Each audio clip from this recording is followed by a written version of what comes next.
कैसे हैं आप लोग। मैं आपका दोस्त नितिन रहता एक बार फिर हाजिर हुआ हूँ इस संडे। और जैसा आपको याद होगा पिछले कई संडे से हम पर्टिकुलरली आपको एक ही टॉपिक पे बात कर रहे हैं जिसका नाम है पेरेंटिंग टिप। और ये कंटिन्यूसली पेरेंटिंग टिप पे वीडियोस बनाने का फ़ायदा ये मिल रहा है कि इंडिया के कई सारे पेरेंट्स हमसे जुड़े हैं और कंटिन्यूसली एक वर्ड जो हमसे डिस्कस कर रहे हैं वो कह रहे हैं पेरेंट कोचिंग। जी हाँ, ये पेरेंट कोचिंग बहुत नायाब चीज़ है और इस समय पेरेंट कोचिंग बहुत ज़रूरी है। इस समय जो काल चल रहा है, जो टाइम चल रहा है, उसके हिसाब से कोचिंग होना बहुत ज़रूरी है पेरेंट्स की भी। और ज़रूरी नहीं मैं इस काल की बात करूं, कंटिन्यूसली जो अगर आप अपने बच्चे का ढंग से विकास चाहते हैं, मैं आपको रेकमेंड करता हूं कि पर्टिकुलरली कोचिंग पे बहुत ज़्यादा ध्यान दें। पेरेंट कोचिंग, जो लोग चाहते हैं कि पेरेंट कोचिंग पे मुझसे रेगुलर बेसिस पे बात करें, नीचे कमेंट बॉक्स में ज़रूर लिखिएगा कि वो पेरेंट कोचिंग पे मुझसे कुछ पूछना चाहते हैं। Point number 1। सेकेंडली, लास्ट जो हमने जूम कॉल करी जिसमें हमारे पास करीब 350 पेरेंट्स थे जूम कॉल के अंदर, उनमें से 187 एक बड़ा हिस्सा उनका एक ही क्वेश्चन था कि हमारा बच्चा बहुत गुस्सैल है, जरा सी बातों पे इरिटेट हो जाता है और उसकी गुस्सा को हम बर्दाश्त नहीं कर पा रहे हैं। और कहीं ना कहीं फायर फाइटिंग मोड में माँ भी चली जाती है, पिता भी चले जाते हैं और बच्चा भी चला जाता है। ये स्टोरी आपके घर पे तो नहीं चल रही? अगर हाँ तो बिल्कुल सही। आज का पूरा एपिसोड हम पर्टिकुलरली एक बात पे बात कर रहे हैं कि बच्चे के गुस्से को कैसे कंट्रोल करें। और अगर आप इसको समझना चाहते हैं तो चैनल के इस वीडियो को पूरा देखिएगा, अंत तक आपको समझ में आ जाएगा। मैं केवल आपको 4 टिप दूंगा। इस 4 टिप के अंदर ही मैं कन्विंस हूं और रेकमेंड करता हूं कि आपका बच्चा भी वहां से गुस्सा करना भूल जाएगा। लेकिन ये ओवरनाइट नहीं होगा, इसके लिए कंटिन्यूस आपको प्रोसेस यूज करना पड़ेगा। उससे पहले जो लोग मेरे चैनल पे नए हैं, प्लीज सब्सक्राइब का बटन जरूर दबाइए और बेल आइकन के साथ में बने रहिए ताकि चैनल के नए अपडेट्स पेरेंटिंग पे आपको रेगुलर बेसिस पे बनते रहें। तो जी हाँ, जैसा मैंने आपसे बात कही कि आज हम पर्टिकुलरली बात करेंगे बच्चे के गुस्से को लेकर। तो हमेशा देखिए, मर्ज की हिस्ट्री समझने की कोशिश करिए, बड़े आराम से दवाई मिल जाएगी। हमारा आज का मर्ज है क्या? गुस्सा। तो गुस्से को समझने के लिए चलते हैं जिस दिन बच्चा पैदा होता है। जब बच्चा पैदा होता है क्या वो बोलना जानता है? बिल्कुल नहीं जानता। लेकिन अगर उसको दूध की जरूरत होती है, किसी काम की जरूरत होती है, वो आपको कैसे समझाता था कि मुझे इसकी जरूरत है? रोकर। क्योंकि ये रोना उसकी आवाज थी। कंटिन्यूसली 4 से 5 साल तक बच्चा जब कुछ नहीं बोलता, केवल रो के अपनी चीजों को बताता है और ये रोना और गुस्सा एक ही चीज में कन्वर्ट हो जाता है। चूंकि 4 से 5 साल तक उसने एक ही लैंग्वेज यूज करी है, वो आगे इस लैंग्वेज को कैरी ऑन कर लेता है क्योंकि ये रोना उसके सबकॉन्शियस माइंड में जाके शामिल हो जाता है। अब कई लोग होंगे जिनको सबकॉन्शियस माइंड के बारे में नहीं मालूम होगा, जिनको सबकॉन्शियस माइंड की हिस्ट्री समझनी है कि कैसे कोई चीज सबकॉन्शियस माइंड में चली जाती है, प्लीज कमेंट बॉक्स में लिख के बताइएगा। मैं डिटेल में उनसे डिस्कस कर सकता हूं, कोई दिक्कत वाली बात नहीं है। बहरहाल एक लाइन में समझ लीजिए, कोई भी एक चीज आप कंटिन्यूसली करेंगे, प्रक्रिया बार बार दोहराएंगे, वो आपके सबकॉन्शियस माइंड में फिक्स हो जाएगी एक म्यूजिक की तरह। और बिना बताए जब भी आपको जरूरत होगी वो म्यूजिक बजने लगेगा बिना प्ले का बटन दबाए। चूंकि बच्चा ये लैंग्वेज सीख चुका होता है, 100% जब भी उसको जरूरत होती है ये प्ले का बटन ऑटोमेटिकली दब जाता है और बच्चे को भी नहीं मालूम होता कि ये म्यूजिक बज रहा है। तो ये कहानी थी कि बच्चा गुस्सा क्यों करता है, बच्चे के अंदर गुस्सा कहां से आता है। क्योंकि सीखा उसने बचपन से यही है, इसलिए वो गुस्सा करना चालू कर देता है। अब आते हैं दूसरे पॉइंट पे। दूसरा बहुत इंपॉर्टेंट पॉइंट है कि बच्चे का गुस्सा करना बुरा बात नहीं है, बच्चा बुरा नहीं है। लेकिन एक चीज समझ लीजिए, बच्चे का गुस्से को दिखाने का ढंग गलत है।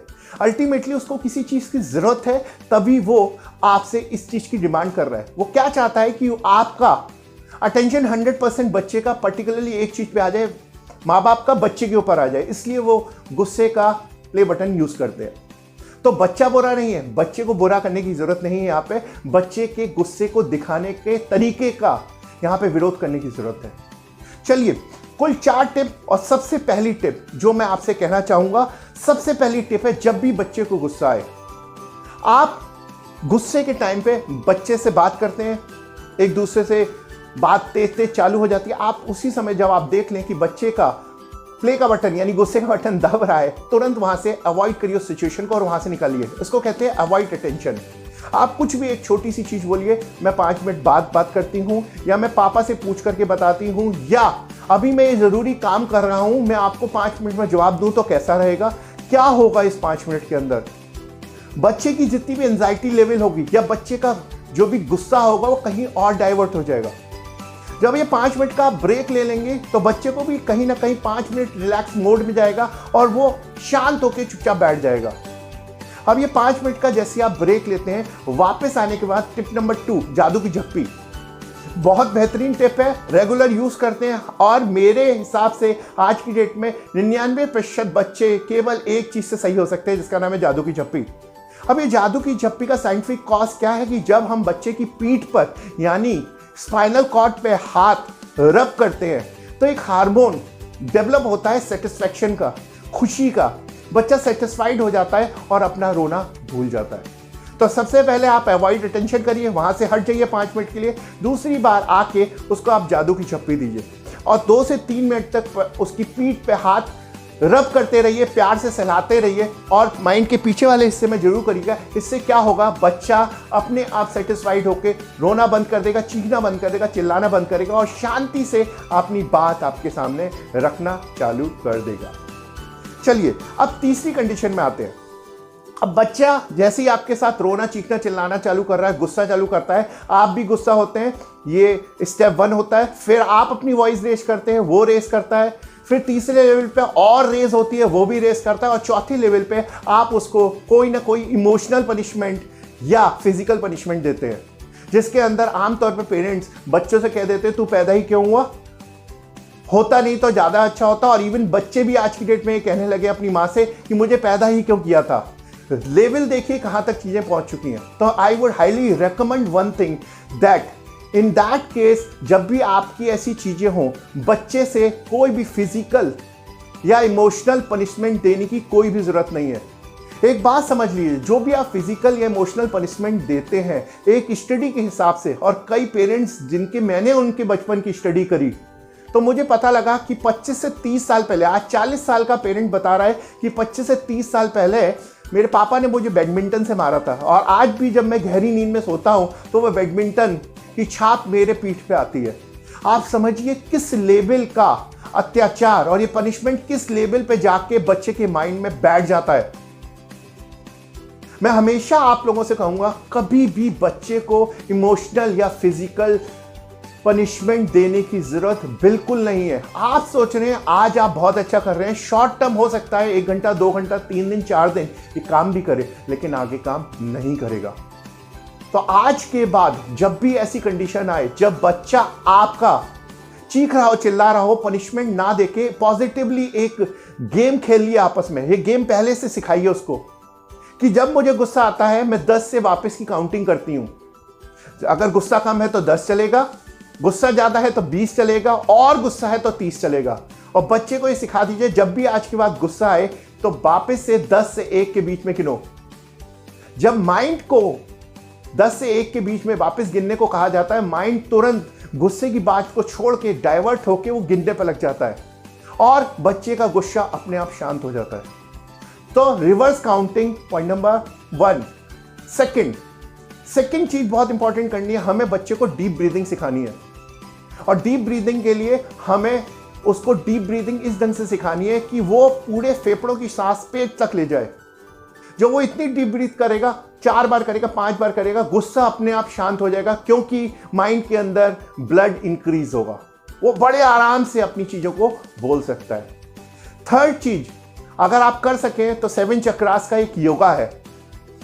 कई लोग जानते होंगे, कई लोग नहीं जानते होंगे। जो लोग नहीं जानते कमेंट बॉक्स में मुझे लिख करके बताइए कि अगर वो डीप ब्रीदिंग और ये 7 चक्रास की एक्सरसाइज को समझना चाहते हैं तो मैं उस पर भी आपको एक वीडियो बना के दे सकता हूं। It's only for you. तो 3 चीजें मैंने आपको बताई, 7 चक्रास का yoga, deep breathing and reverse counting. ये तीनों एक्सरसाइज हमें करनी है पॉइंट नंबर 3 पे, जिसको हम कहते हैं बच्चे के रिवर्स काउंटिंग सिखाना या डीप ब्रीदिंग करवाना या 7 चक्रा का योगा कराना। ये जब होगा तो अल्टीमेटली बच्चे की खुशी के हार्मोन अच्छे रहेंगे, बच्चा सेटिस्फाइड रहेगा और उसको कभी भी किसी प्रकार की दिक्कत नहीं होगी। अब चलते हैं पॉइंट नंबर 4 पे, बच्चा गुस्सा क्यों करता है। बच्चा गुस्सा इसलिए करता है कि उसे किसी चीज की जरूरत होती है। अब ये बात समझिएगा, बच्चे का माइंड इतना डेवलप तो नहीं होता कि वो एक्चुअल में अपनी नीड को समझ ले। कभी कभार ये होता है कि उसको भूख लगी होती है, या वो स्कूल से आया है थका हुआ है, या ट्यूशन में आज बहुत ज़्यादा वर्कलोड हो गया, इसकी वजह से बहुत परेशान है, जिसकी वजह से उसका माइंड थक गया है।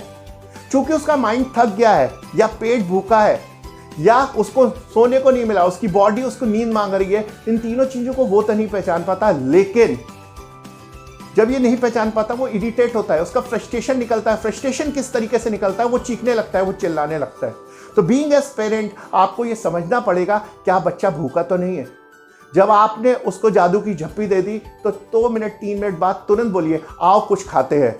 या आज ट्यूशन से लेट हो गए, चलो एक काम करते हैं 20 मिनट साथ में लेटते हैं, कुछ आराम से बात करेंगे। 20 मिनट की नींद या एक अच्छा आहार बच्चे के गुस्से को अपने आप नीचे ले आएगा। तो ये 4 पावरफुल टिप मैं आपको दे रहा हूं। सबसे पहले अवॉइड अटेंशन, सेकंड चीज मैंने कही आपको जादू की झप्पी, थर्ड चीज मैंने आपको कही रिवर्स काउंटिंग, एंड फोर्थ चीज मैंने कही ढूंढिए बच्चे को क्या जरूरत है और उस हिसाब से उसको टेक केयर करिए। मैं समझता हूं ये 4 टिप्स में से अगर आप 2 टिप्स या 3 टिप्स भी कंटिन्यूअसली यूज करना चालू कर देंगे, डेफिनेटली आपके बच्चे का गुस्सा बहुत अच्छे ढंग से कंट्रोल हो जाएगा। इसके अलावा मुझे आप लिख करके बता सकते हैं कमेंट बॉक्स में कि आप मुझसे और क्या चाहते हैं, या इन 4 टिप्स में से अगर आप यूज कर रहे हैं तो उनका प्रूफ क्या आया। मैं इंतजार करूंगा आपके कमेंट्स का कि इसमें आपको क्या मिला। Point number 1। पॉइंट नंबर 2, ये वीडियोस जो हम आपको रेगुलर बना रहे हैं इसको शेयर करना बहुत जरूरी है। जब आप शेयर करेंगे या लाइक करेंगे तो हमें भी अच्छा लगेगा, हमें भी प्रोत्साहन मिलेगा कि चलिए आज हम जो कर रहे हैं वो पेरेंट्स बहुत अच्छे ढंग से उसका फायदा मिल रहा है। जूम कॉल पे आप लोग आते हैं, इवन टेलीफोन पे मेरे साथ जो आपका लोगों का इंटरेक्शन हो रहा है वो तो देखिए हो ही रहा है, उससे कोई फर्क नहीं है। लेकिन कई लोग ऐसे भी हैं जो मेरी ये सेवा जूम कॉल का या पर्सनल टेलीफोन कॉल का फायदा नहीं उठा सकते। उनके लिए ये वीडियो शेयर करिए ज्यादा से ज्यादा, ताकि वो लोग भी प्रोत्साहित हो सके, वो भी अपने बच्चे को आगे बढ़ा सके।